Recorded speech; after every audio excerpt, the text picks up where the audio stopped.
So today we will be discussing cardiac rotation. So in one of the previous videos I talked about cardiac axis. So if you missed that, you guys can have a look over that video. This video will be basically talking about cardiac rotation.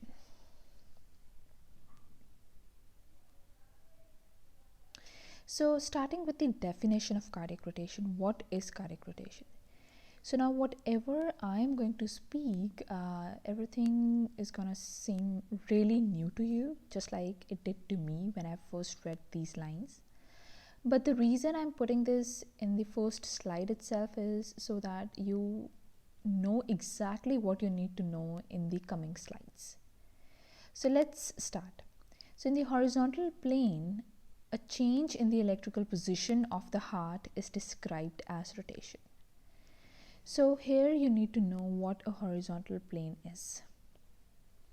Then the heart may rotate clockwise or counterclockwise, resulting in the shift of the transition zone to the left or right of V3 or V4.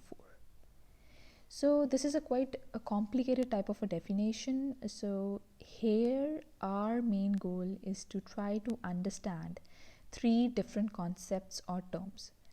So first thing that we will be studying about is gonna be about the horizontal plane. What do I mean by horizontal plane, right? The second thing is gonna be what is this transition zone, because they are basically talking about that in the definition. They say that there's a shift of the transition zone, which is what a cardiac rotation is. And the third is, what do we mean by this rotation? What is clockwise and counterclockwise rotation? With respect to what is it talking about? So these are the three terms and three concepts that we will be studying about in a little bit more detail in the coming slides, and you'll see that as we approach the end, you will be clear with this entire definition. So let's start with the horizontal plane. So if you see in this slide, this slide is basically showing figures representing the frontal plane and the horizontal plane. So if you observe it carefully, you would get to know that the frontal plane is basically having all the unipolar and the bipolar limb leads. Right, you can see that it has the lead 1, 2, 3, 1, 2, and 3, and it also has the leads AVL, AVR, and AVF. So all these 6 leads are responsible for detecting the electrical activity of the heart in the frontal plane. So as you can see in the figure, they are basically detecting the electrical activity of the heart in the frontal planes and are almost ranged 30 degrees to each other. So this is the frontal plane. Now, if you recall, in one of the previous videos in which I talked about how to determine the cardiac axis, we were basically only studying the frontal plane leads. So when you have to determine the cardiac axis, we only look for the leads that are in the frontal plane. But today's video is about cardiac rotation, and cardiac rotation is something that you get to know when you observe the precordial leads. So precordial leads are all your chest leads ranging from V1 to V6, right? All these precordial leads will be detecting the electrical activity of the heart in the horizontal or the transverse plane. So you see the cardiac rotation in the horizontal plane, not the frontal plane, right? And we see the cardiac axis in the frontal plane and not the horizontal plane. So this is a little bit about what do you mean by horizontal plane. So that means that when we talk about cardiac rotation, we basically have to observe the leads present in the horizontal plane, or the one that represents the horizontal plane. So that probably means that we have to look in the ECG for the leads V1 till V6. Okay, so the next concept that we need to understand is about the transition zone. So you will see that the cardiac rotation is actually the shift in the transition zone. So what do I mean by transition zone? So if you observe this figure, you will see that the lead V3 basically represents this type of QRS complex, and this is actually an equiphasic deflection. An equiphasic deflection is a deflection in which you have equal positive and equal negative deflection. So here, if you see, the lead V3 represents a QRS complex that is equiphasic in nature, right?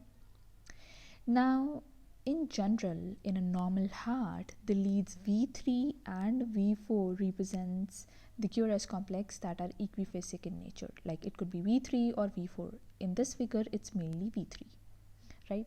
So you need to understand where does the equiphasic complex lie in a normal ECG. It lies in V3 or V4, right? So the V3 and V4 is called the transition zone. Okay, so what is this cardiac rotation? It is actually going to be this shift in the transition zone.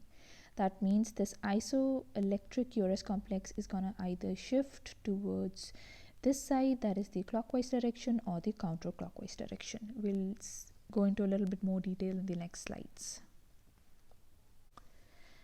Okay, now that we have discussed about the horizontal plane and that we have discussed about the transition zone, now we need to know about what do we mean by when we say clockwise rotation and anti-clockwise or counterclockwise rotation.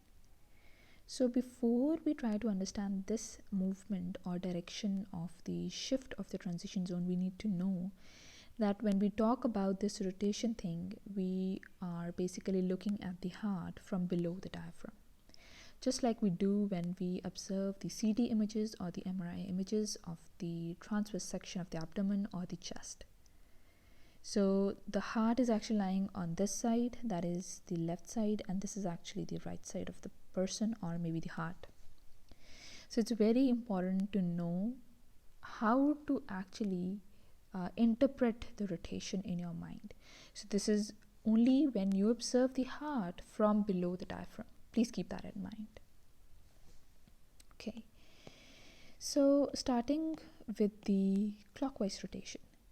So when the heart rotates clockwise, the transition zone, which is usually V3 and V4, just like we discussed in the previous slides, it's going to move to the left towards V5 and V6. Right?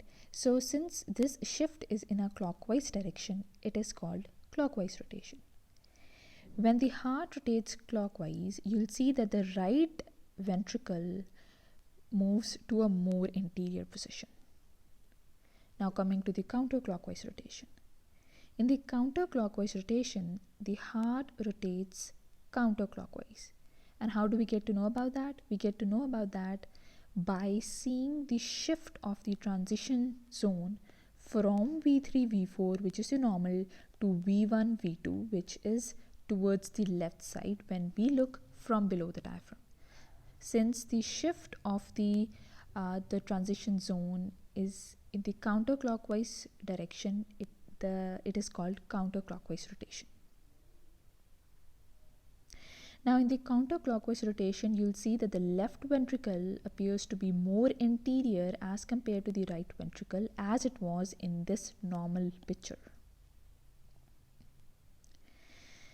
So that is basically pretty much about how to find the cardiac rotation. And a very important point in finding the cardiac rotation is that you have to first of all in the ECG find the equiphasic QRS complex. And in a normal heart, it is lying in the leads V3 or V4. If that equiphasic complex shifts to V1 or V2 or V5 and V6, you will be having different types of rotation. If it shifts to V1 and V2, it is counterclockwise. If it shifts to V5 and V6, it's clockwise. And this rotation is something that we find when we look at the heart from below the diaphragm. So now coming back to the definition, I hope this time it will be more clear. So in the horizontal plane, a change in the electrical position of the heart is described as rotation. So when we talk about the cardiac axis, that is something that we find in the frontal plane. So in the horizontal plane, we will find the cardiac rotation. Then the heart may rotate clockwise or counterclockwise, resulting in the shift of the transition zone to the right or to the left of V3, V4. So we know what are we saying when we're talking about clockwise or counterclockwise, and what do we mean by transition zone. Rotation of the heart is determined by identifying the transition zone where the QRS complex is equiphasic. So this is a really important line, that the first step in identifying the cardiac rotation is first to identify in which lead are you seeing an equiphasic QRS complex. Rotation is normal if the transition zone is located in the V3, V4. And if the transition zone is in V1, V2, this is called counterclockwise rotation.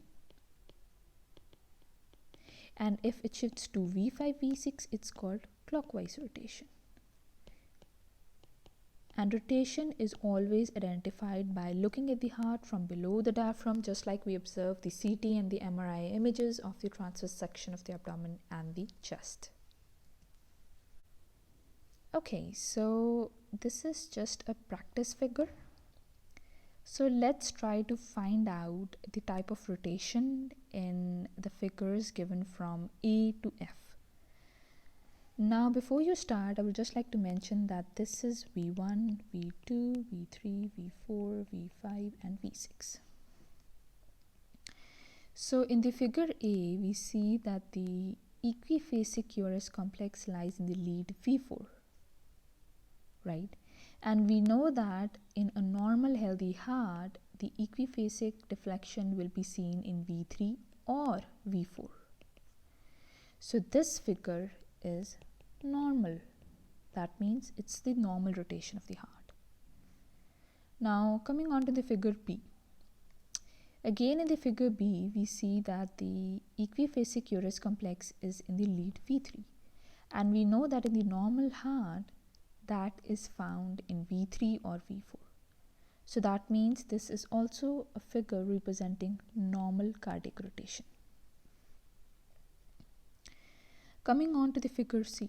In the figure C, we see that the equiphasic QRS complex is in the lead V2. And we know that V2 is not the normal place where this equiphasic QRS complex is found. So that means now it has been shifted to V2.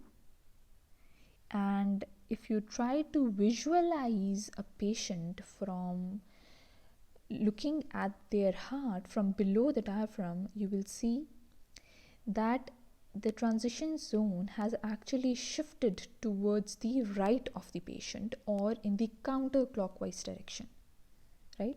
So this is a counterclockwise rotation. Okay, this is a counterclockwise rotation. Now, if you see the figure D, we see that the equiphasic complex is seen in V1, and we know that it's not seen in V1 in a normal heart. So that means there is a shift of transition zone from V3, V4 to V1. And this, if you try to look from below the diaphragm and try to observe the precordial leads and the shift of the transition zone, you will see that the transition zone has shifted from V3, V4 to V1, which is in a counterclockwise direction. So this is also a counterclockwise rotation, right? Now moving on to the E. Now if you see the E figure, you'll see that the equiphasic deflection is observed in the lead V5. And we know that V5 is kind of abnormal. It's abnormal to see equiphasic deflection in the lead V5. So that means that the transition zone has shifted from V3, V4 to V5, which is not normal. Now again, if you try to make a map in your mind and try to look at the patient's heart from below the diaphragm, you will see that the transition zone has shifted from V3, V4, which is the normal one, towards the V5 lead. And if you try to see the type of rotation, it's actually clockwise rotation, right? So this is the clockwise rotation. Now if you see the last figure, figure F, we see that the equiphasic deflection is seen in the lead V6, and we know that this is not a normal thing. So that means it has shifted from V3, V4 to V6. And if you again try to visualize the rotation of the transition of the equiphasic Eureus complex from V3, V4 towards the V6, you will see that it has actually moved in a clockwise direction. So it's a clockwise rotation. So this one is also a clockwise rotation. So the first two images are actually the normal one, because the equiphasic Eureus complex is found in V3 and V4. The next two is actually the counterclockwise rotation, because the equiphasic deflection is being found in V1 and V2. And the last two are in the clockwise rotation, because the equiphasic deflections are found in V5 and V6. So what type of rotation you can make out from this ECG? So before you try to find out, I would just like to tell you a few things. First of all, you need to know that we need to find out the cardiac rotation from the precordial leads. That means we do not need to look at the limb leads. Hence, we only need to look at V1, V2, V3, V4, V5 and V6. The second step that we have to do is try to find out the lead in which you see the equiphasic Eureus complex. In this case, we can see that in V4. And we know that in V3 and V4, we normally find equiphasic Eureus complexes. Therefore, this is the ECG of a normal person. This is another example. Again, first of all, we would have to look at the precordial leads, and then we will have to find the lead in which we find the equiphasic Eureus complex. Okay, this is another example. So again, the first step that we have to do is observe the precordial leads, that is lead V1 to V6. After that, we have to find the lead in which we can see an equiphasic Eureus complex, and that is V1 in this case. And we know that we never see an equiphasic Eureus complex in lead V1. Now we see that there is a shift of equiphasic Eureus from V3, V4 to V1. And now if you try to visualize a patient and try to look at their heart from below the diaphragm, you will see that the shift of the transition zone is actually in the counterclockwise direction, right? So this is a counterclockwise rotation. Okay, this is the last example. So the first step that we have to do is observe the precordial leads. Then we have to find the lead which shows equiphasic deflection, that is V6. And we know that the equiphasic deflection is normally not found in V6. Therefore, there is a shift from V3, V4 to V6. And now again, if you try to visualize a patient's heart and try to look at it from below the diaphragm, you will see that it has actually shifted from V3, V4 to V6. And this is a clockwise direction. So this rotation is clockwise rotation.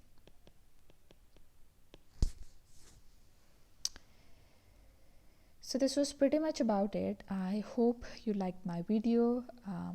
If you guys have any doubts, please put that in the comment section. I would be more than happy to answer your doubts and questions. And if you want me to make more videos like these, just let me know. Thank you and have a good day.